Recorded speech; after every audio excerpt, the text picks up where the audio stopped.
시청하시기 전에 STV 상생방송 구독과 좋아요 눌러주세요.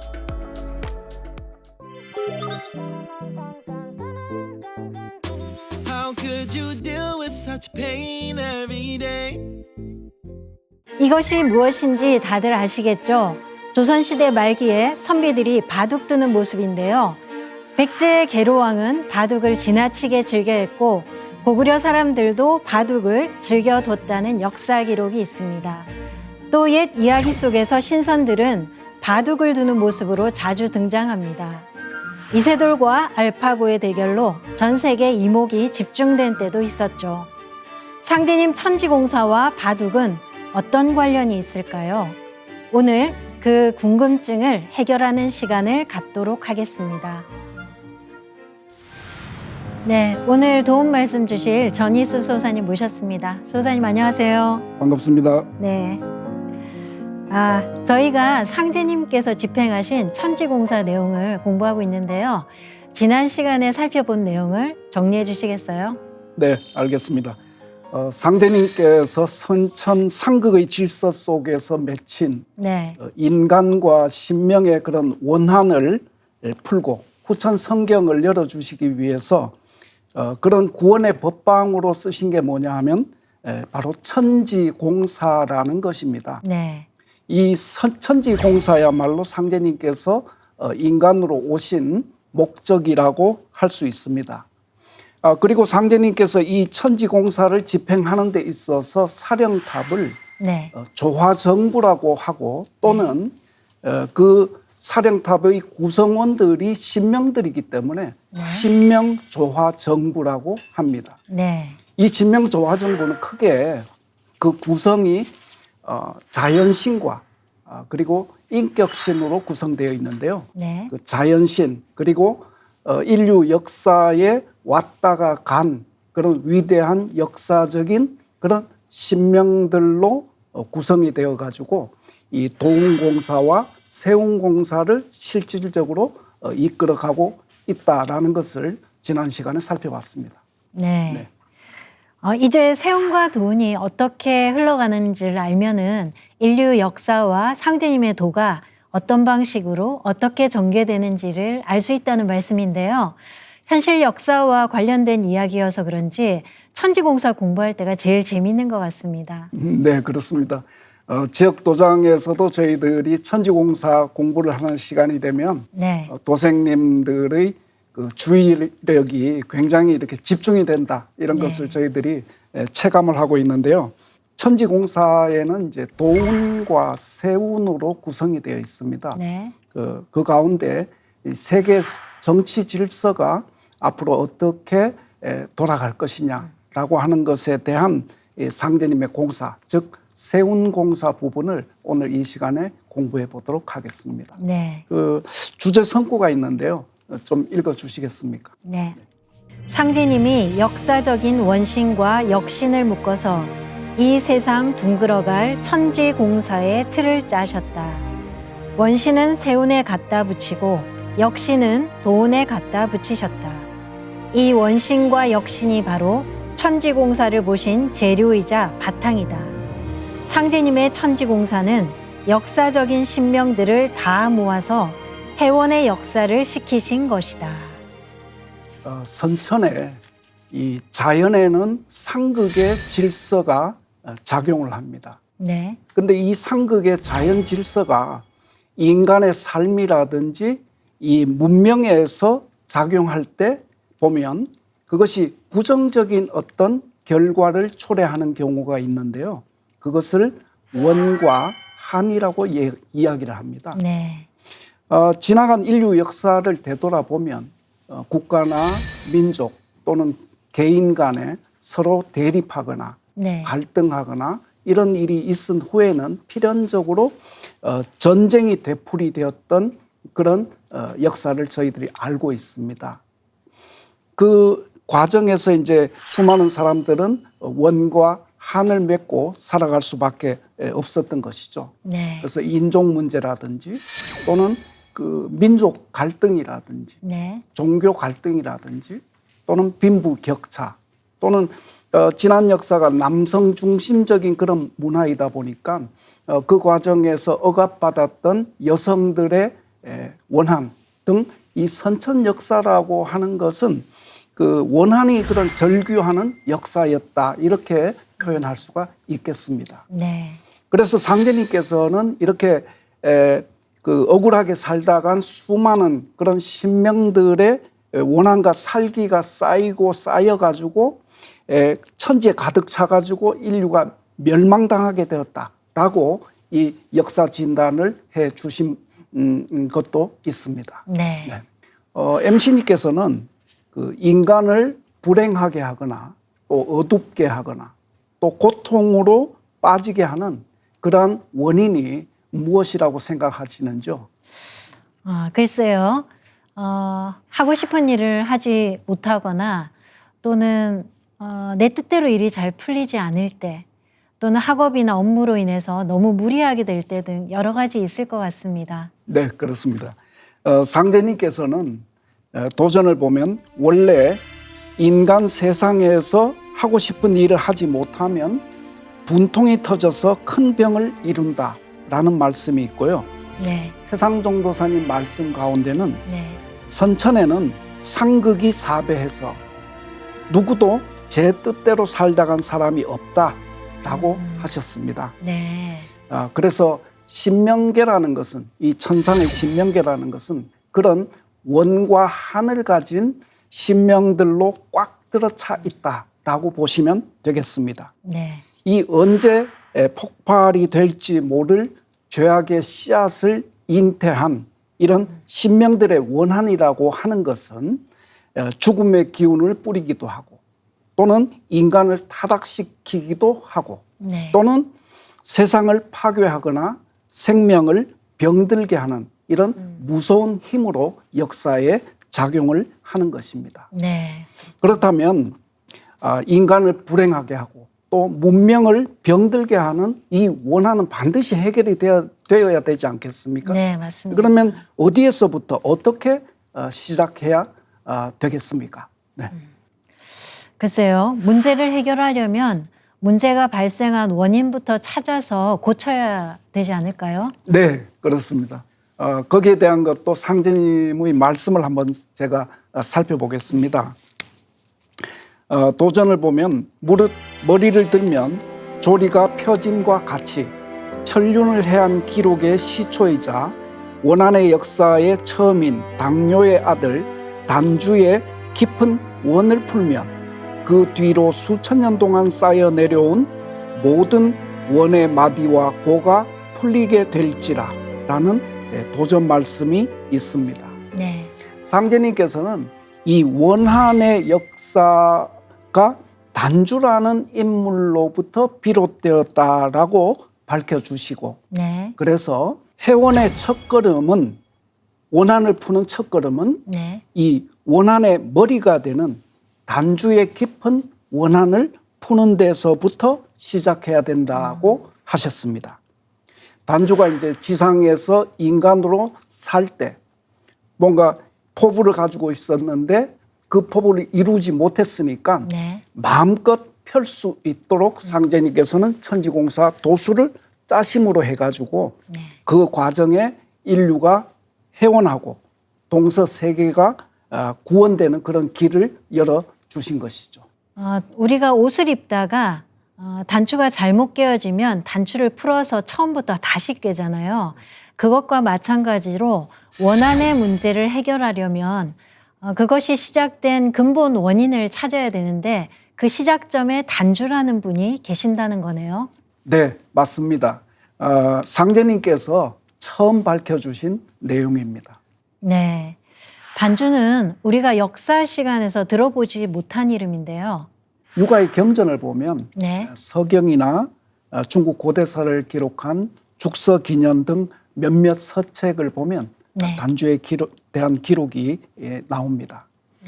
중국 고대 역사에서 네. 태평성대를 이끈 성군으로 저희들이 알고 있는 그 요임금은 다들 아실 텐데요. 네. 바로 그 요임금의 아들이 단주입니다. 네, 그렇군요. 이 한나라의 후계 구도를 두고 임금인 아버지와 아들인 이 단주 사이에 벌어진 비극적인 그런 이야기인데요. 네. 그 MC님께서 단주와 관련한 그 태상종 선생님 말씀이 있는데 좀 읽어주시겠습니까? 알겠습니다. 신명세계에서 원신의 우두머리가 누구냐 하면 요임금의 아들 단주다. 자기 아버지가 만승천자로서 그 아들 단주가 당연히 천자의 위를 물려받아야 되는데 요임금이 순이라는 전혀 관계없는 사람에게 아황, 여영 두 딸을 주어서 사위로 삼고 거기에다 천하까지 물려주었다. 그리고 단주에게는 바둑판 하나를 만들어줘서 바둑으로 소일하게 했다. 천하를 지배하는 것과 바둑을 두는 것이 어떻게 비교가 될 수 있겠는가. 이렇게 해서 단주가 철천지 한을 품고 그 원한이 가장 큰 원신의 주벽이 되었다. 네, 대개 요임금이 순의 덕망을 몇 년 동안 시험해서 딸도 시집 보내고 임금 자리를 선양했다고 알고 있잖아요. 네네. 그런데 여기는 이제 굉장히 중요한 역사 왜곡의 문제가 있습니다. 네. 조금 전에 저한테 선양이라고 말씀하셨는데 네. 선양은 일반적으로 혈통이 아닌 분에게 제위를 물려주는 것을 얘기하고 네. 고대 왕조 국가에서는 일반적으로는 양위라고 해서 혈통에게 아들에게 이 제위를 물려주는 것이 일반적이거든요. 네. 한번 살펴보겠습니다. 그 서경에 의하면 그 요임금이 만년에 이제 덕이 쇠해서 네. 장차 자신의 제위를 물려주기 위해서 뭔가 덕망이 있는 현자를 신하들에게 찾아서 추천하라고 명을 내립니다. 네. 그래서 신하들이 누구를 추천했냐 하면은 그 아들인 단주를 추천을 했습니다. 네. 그런데 그것이 요임금에 의해서 받아들여지지 않았죠. 그 역사의 이면을 보면 당시에 요임금은 그 무력으로 동방족과 맞서려고 이 정치 노선을 걷고 있었고 반면 아들 단주는 이 동이족과 서방족 간의 갈등을 끝맺고 대동세계를 건설하려고 했었거든요. 네. 그러니까 이 얘기는 무슨 얘기냐 하면 요임금은 아들 단주가 자신의 정치 이념과 다른 길을 걷는다 네. 라고 판단을 하고 아들에게 제위를 물려주지 않고 순임금에게 제위를 물려줬던 것입니다. 그리고 이제 요임금에게 내쫓긴 아들은 아들에게 이제 바둑판을 만들어 주면서 네. 이렇게 바둑을 두면서 세월을 보내라고 이렇게 한 것이죠. 네. 그래서 이제 이 단주는 이 대동세계 건설이라는 원대한 꿈이 좌절되어서 깊은 한을 품게 되었던 것입니다. 네. 거기에 또 하나 더 거기에 그치는 것이 아니라 중국의 이 육아 사서에는 네. 이 수천 년간 단주를 불초한 자식으로 기록하고 매도해 왔던 것입니다. 네. 그러니까 이 단주의 이 원한은 가히 상상하기 어려울 정도로 깊었다라고 볼 수 있겠습니다. 아, 그렇군요. 옛날 선비들은 경전을 다 외우잖아요. 그럼 서경을 공부하고 외울 때마다 항상 불효한 자식의 예시로서 단주의 이름이 거론된 거네요. 네, 그렇습니다. 차라리 근데 역사 기록이 없으면 괜찮은데 역사 기록이 잘못돼 있으면 그게 가장 큰 한이 될 것 같습니다. 네, 맞습니다. 예. 그렇게 이제 수천 년 동안 그 진실이 왜곡된 역사의 주인공으로 매도되어서 살아온 이 단주의 한은 이루 말로 다 하지 못하겠죠. 네. 그래서 상제님께서는 이 단주에 얽힌 왜곡된 역사의 진실을 처음으로 밝혀주시고 네. 먼저 단주의 깊은 원을 풀어야 그 뒤로 쌓여 내려온 만고의 원한이 다 매듭 풀리듯 한다고 하신 것입니다. 네. 네, 대상종도사님께서도 이제 단주에 대해서 하신 말씀이 있는데요. 네. MC님께서 좀 읽어주시겠습니까? 알겠습니다. 단주가 철천지 한을 품고 그 원한이 가장 큰 원신의 주벽이 되었다. 내가 제문에도 단주 대종이라 했다. 어떻게 다르게 칭호를 붙일 수가 없다. 원신의 대종이 단주이다. 큰 대자 마루종자 원신의 주벽이라는 말이다. 그러니 그 단주를 회원을 시켜줘야 될 것 아닌가.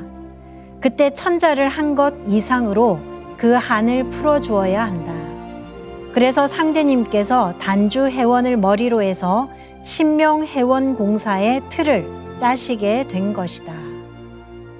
네, 후천 가을을 여는데 단주의 원한이 이토록 중요할 줄을 누가 알았을까요? 네, 그렇습니다. 이 단주에 대한 문제도 우주의 주재자인 신 상제님께서 밝혀주지 않았다면 그 누구도 몰랐을 겁니다. 네. 그만큼 단주의 원한이 크고 중요하다는 그런 말씀이기도 하고요. 네. 상제님께서는 인류 역사에서 원의 역사에 처음이 되는 단주를 회원시켜야만 이 동북아를 넘어서 인류사가 진정 평화 낙원을 구축할 수 있다고 진단을 내리셨습니다. 네, 그러셨군요. 그런데 오늘의 주제가 상제님께서 세계 정치 질서의 울로를 짜신 세운공사에 관한 것이잖아요. 지금 알아본 단주의 회원이 세운공사와 연관이 있는 것인가요? 네, 당연히 연관이 있는데요. 그래서 단주는 역사상 최초로 바둑을 둔 분입니다. 네. 단주가 두었던 이 바둑이 바로 상제님께서 보신 세운공사와 관련이 있습니다. 아, 네.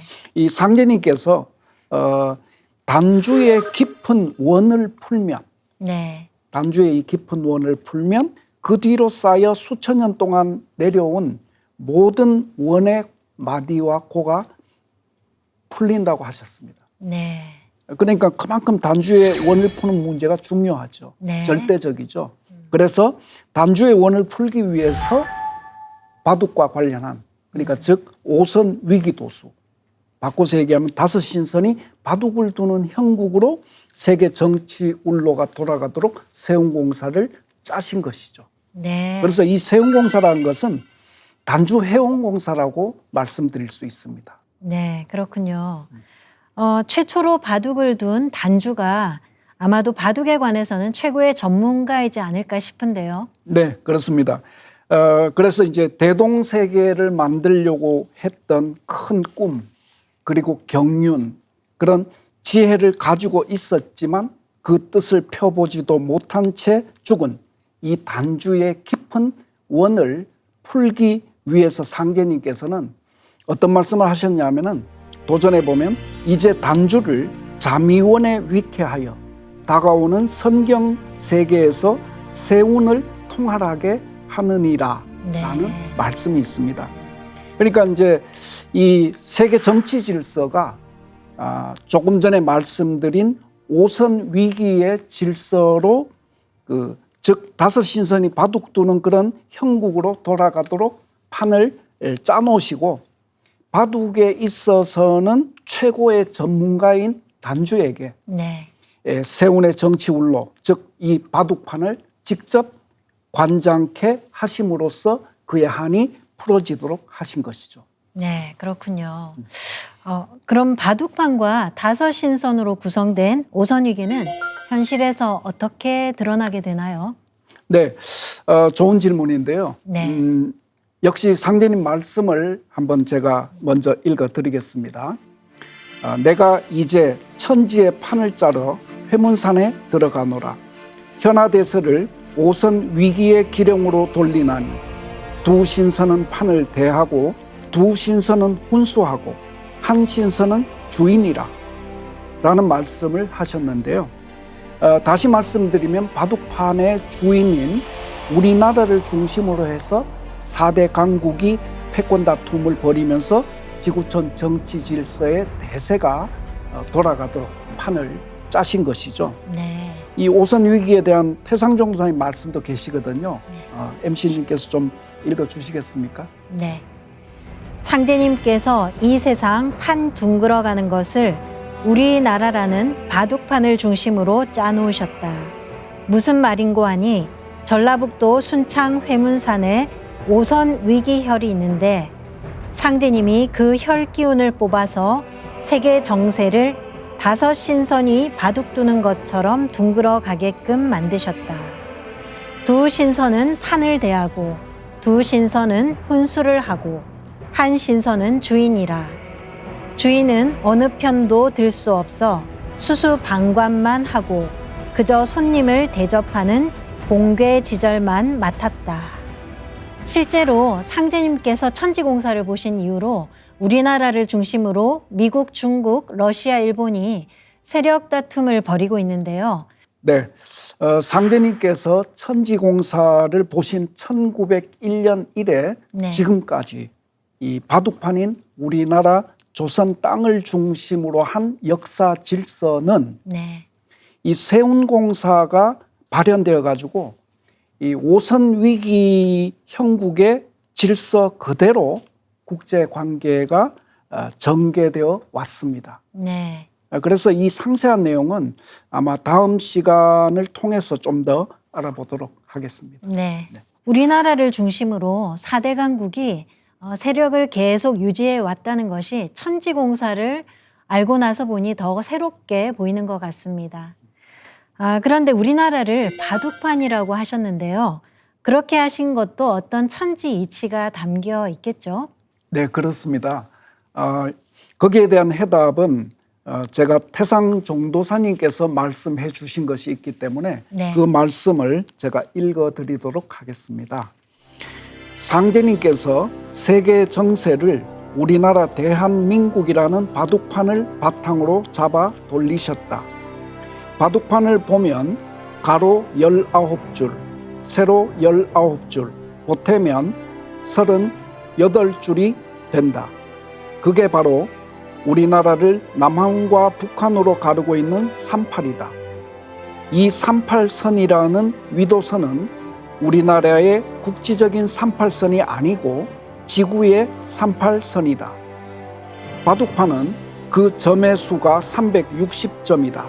원래는 361구멍인데 하나는 천원이라 하여 군왕의 자리가 되기 때문에 쓰지를 않고 360구멍이 된다.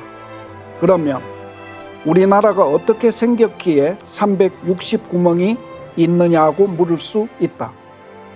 본래 우리나라 판도가 8도 360주였다. 바둑판의 가로선과 세로선의 교차점 수가 360개인데 우리나라 고을이 360개 고을이었다는 말씀이네요. 38선이 생긴 것도 우연이 아니고요. 네, 그렇습니다. 원래 조선시대에는 전라도, 경상도, 충청도, 경기도 등 8도로 나뉘어져 있었습니다. 네. 그리고 360주가 된 이유는 원래 왕조 시대에는 한 고을에서 거둬들인 세금을 가지고 1년 나라 살림 가운데 하루를 충당했기 때문에 네. 360주로 나눴던 것입니다. 네. 태상종 도사님 말씀 가운데 우리나라의 행정 단위가 바둑판으로 구성되었던 거죠. 네. 그래서 상제님께서 우리나라를 바둑판이라고 하신 거고요. 네. 또한 지금 한반도를 가르고 있는 휴전선도 그냥 그어진 것이 아니라 아까 그 말씀 가운데 우리나라가 바둑판이기 때문에 가로 19줄, 세로 19줄 더해서 38선이 그어졌다는 이 태상종도사님 말씀에서 이 천지공사의 깊은 섭리를 저희들이 느낄 수가 있겠습니다. 네, 그렇네요. 상제님 천지공사는 하나도 그냥 이루어지는 게 없습니다. 그럼 바둑은 언제까지 두는 건가요? 앞으로도 계속 한반도에서 네 신선이 모여서 바둑을 두는 건가요? 네, 아마도 이제 간단하지 않은 질문이고 또 시청자 여러분들께서 가장 궁금해할 수도 있는 그런 질문이라고 보는데요. 네.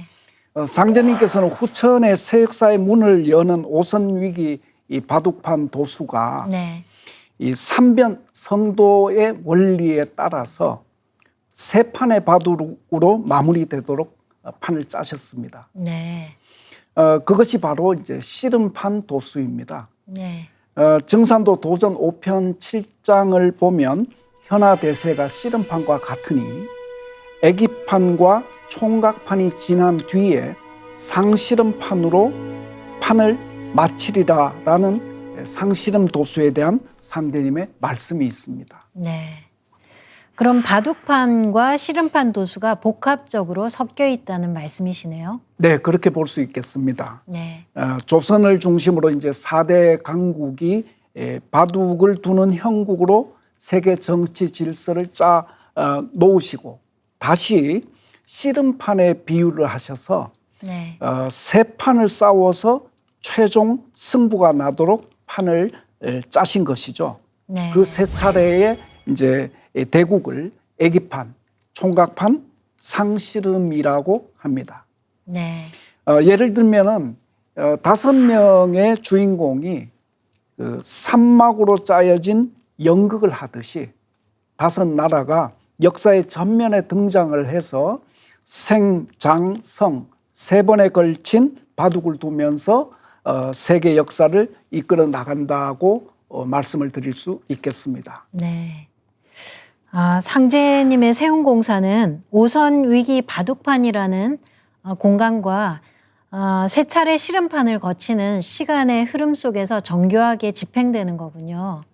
네, 그렇습니다. 저희 어릴 때는 씨름 대회 같은 것은 흔히 볼 수 있었는데 요즘에는 명절 때 TV에서나 볼 수 있게 됐어요. 우리나라의 이 풍속을 보면 시골에 이제 장이 설 때는 그 장에는 사람들이 많이 와야 물건을 많이 팔 수 있지 않습니까? 네. 그래서 사람을 모으기 위해서 소를 상금으로 걸고 씨름판을 벌였습니다. 그러니까 이제 씨름판에 와서 씨름 구경도 하고 또 생활에 필요한 물품이 있으면 구입도 하고 그렇게 하는 거죠.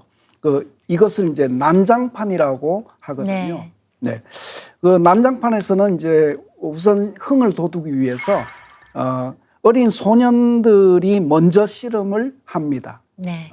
그리고 그것이 끝나면 그 총각들이 나와서 씨름을 하는데 그것을 총각판 씨름이라고 합니다.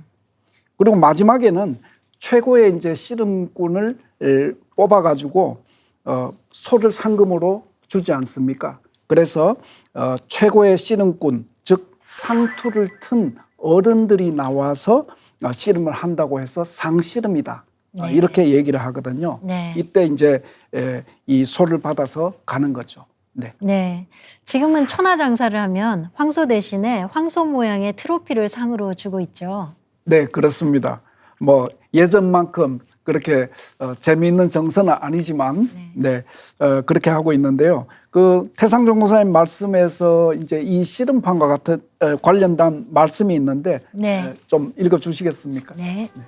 난장판을 세우게 되면 먼저 애기판 씨름을 붙이고 그 애기판이 끝이 나면 머리 따은 총각들의 총각판 씨름을 붙이고 다시 그 총각판이 끝이 나면 본격적으로 상투를 튼 어른들의 상씨름이 붙는다.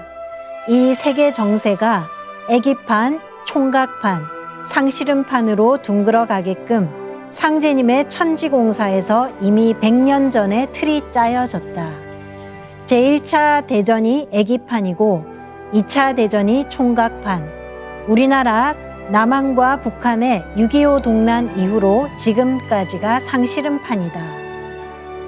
네, 이 말씀은 씨름판이 전쟁과 관련이 있다는 말씀이시네요. 굉장히 중요한 지적을 하셨는데요. 네.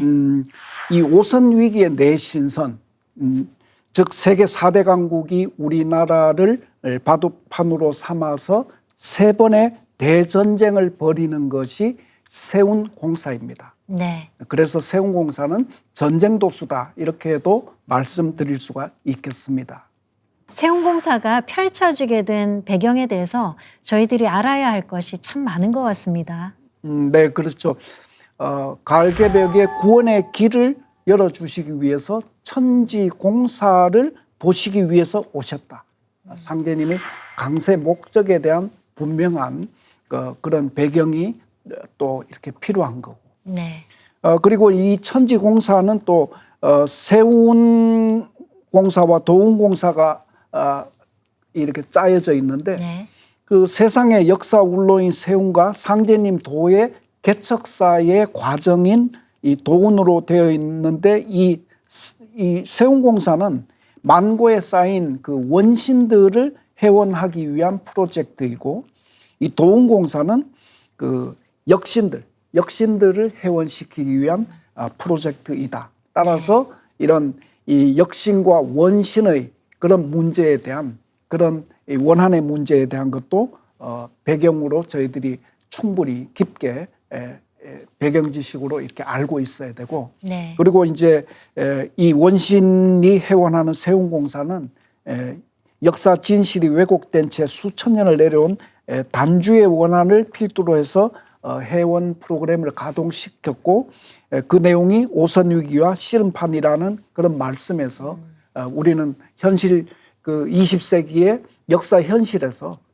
상제님 그런 천지공사가 어떻게 둥그러 왔는가라는 것을 확인할 수가 있습니다. 3,500만 년 동안 지속되어 온 인류 역사의 매듭을 짓고 후천으로 넘어가는 것이 결코 간단하지 않다는 것을 느끼게 해줍니다. 인류의 미래는 이 세상 운수에 매여 있지 않다. 네. 이런 말씀을 드리고 싶습니다. 이 말씀은 오직 100년 전 인간으로 오신 상제님께서 천지공사를 짜놓으신 대로만 역사가 둥그러 왔고 앞으로도 둥그러 간다. 따라서 시청자 여러분들께서 다음 시간에도 더 많은 관심과 응원을 해주시기를 당부를 드리겠습니다. 알겠습니다. 다음 시간에도 기대가 많이 되는데요. 수호사님 오늘 좋은 말씀 감사합니다. 감사합니다. 수고하셨습니다.